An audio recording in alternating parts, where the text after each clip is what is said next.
Allez, c'est parti. Thierry Weber, Benoît Descaries, vous êtes des habitués du web? Oui, moi ça fait 6 ans peut-être, je crois. Je ne sais plus, je compte plus. Moi, c'est seulement ma 3e année. Et qu'est-ce qu'on vient rechercher quand on est blogueur accrédité de surcroît à le web? Ça semble être un sésame un peu recherché là.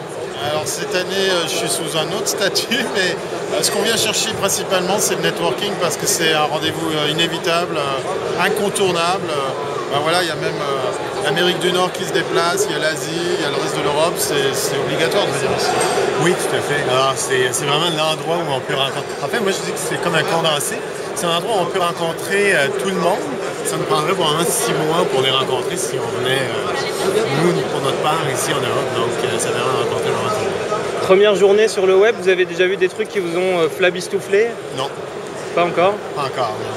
Non, et puis moi je préfère un peu le chauvin, hein, l'expression typiquement suisse, pour dire ben voilà, il y a une start-up suisse, on est fiers, une des 16 sociétés start-up qui est allée sur la start-up compétition, qui vient avec un système pour lequel je n'étais pas convaincu, et plus je réfléchis, plus je me dis ça va méchamment intéresser Twitter. C'est ZMS, ils réinventent le SMS, genre tu laisses un message géolocalisé, une vidéo, un audio, du texte, puis tu peux le laisser là, et puis le jour où toi t'arrives, puisqu'il t'est dédié, ben, il apparaît sur ton mobile ou sur n'importe quel device. Sinon j'ai pas vu grand chose, si ce n'est plein de têtes connues qu'on a plaisir à retrouver. Et une dernière question, moi, qui me titille, parce que moi je suis en un environnement média et je suis un peu à la marge. Est-ce que tu as vu dans les équipes de télévision des gens qui travaillent au matériel aussi léger que ce que vous pouvez avoir? Parce que je vois que dans les mains, vous avez tous les deux des petits objets, toi un iPhone, Benoît, toi Thierry, une caméra. Est-ce que dans les médias, vous sentez pas qu'ils sont un peu à la traîne sur ce qu'il y a moyen de faire et sur le matériel léger? Genre il y a un décorum à l'ancienne que le blogueur n'a pas. Alors, il y a peut-être 2 explications. Donc, cette année, pour déjà en partie répondre à ta question, il y a beaucoup de couverture. Après une demi-journée passée ici, je crois qu'on bat les records en matière de présence de caméra ou de système de prise de vue.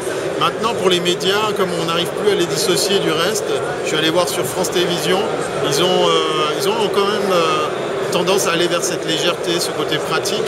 Maintenant, dans la vie de tous les jours, les médias, alors non, la grosse caméra, le preneur de son, tout le team, parce qu'en fait, je crois que ça rassure. Un politique qui se fait interviewer avec une vraie équipe de télé sera plus enclin à vraiment répondre que si on vient avec ce genre de petit matériel.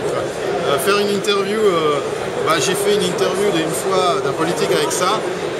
Ça a donné un tout autre matériel que si j'étais venu avec une équipe télé. Parfois clair. plus intéressant aussi, non? Ouais, c'est clair. Parce qu'on oublie la caméra? En fait, c'est moins intimidant. Moi, je trouve que d'avoir une petite caméra, souvent, c'est beaucoup moins intimidant, surtout pour peut-être des non-initiés.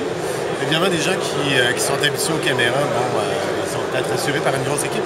Mais ceux qui ne connaissent pas vraiment ça, je pense par exemple aux startups ici, d'arriver avec un petit matériel pratiquement invisible, c'est souvent un avantage. C'est plus malléable, puis ça se cache un petit peu mieux. La Suisse, le Canada, vous représentez deux régions du monde chères à TV5 Monde. Je vais vous laisser passer un bon le web, comme on dit, et on va se recroiser, j'imagine. Oui, c'est certain. Bonne journée. On va te dire à bientôt, c'est pas avant. Merci.